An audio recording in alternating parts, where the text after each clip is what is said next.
এবার দক্ষিণ বাঁকুড়া সহ জঙ্গলমহলের উচ্চতম মণ্ডপ তৈরি করে নজির সৃষ্টি করতে চলেছেন সিমলাপাল সার্বজনীন দুর্গোৎসব কমিটির সদস্যরা।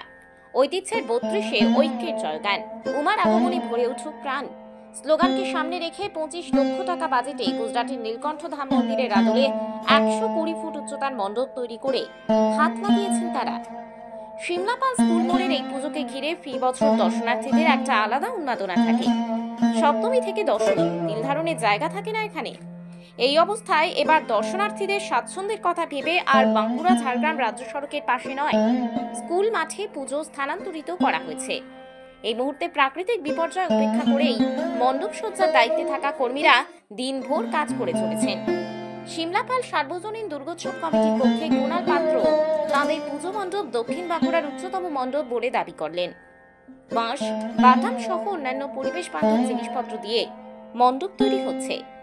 এবার জি বাংলা খ্যাত শিল্পীরা পুজোর দিনগুলিতে সাংস্কৃতিক অনুষ্ঠানে যোগ দেবেন বলেও তিনি জানান। আমাদের সিমলাপাল স্কুল মোড় সার্বজনীন দুর্গোৎসব ৩২তম বর্ষে পদার্পণ করলো।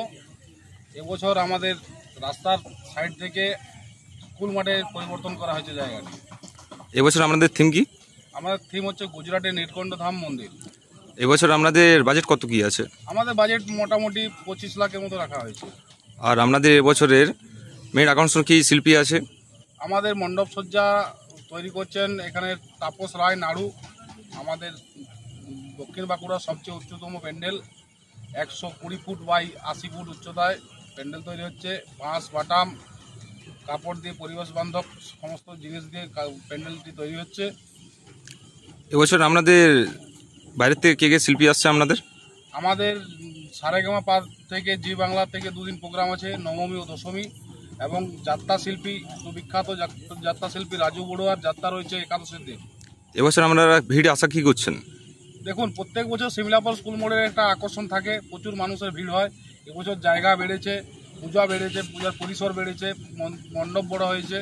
তো এবছর আমাদের অনেক ভিড়, অন্য বছর থেকে ভালো ভিড় হবে। আপনার নাম? আমার নাম কুণাল পাত্র।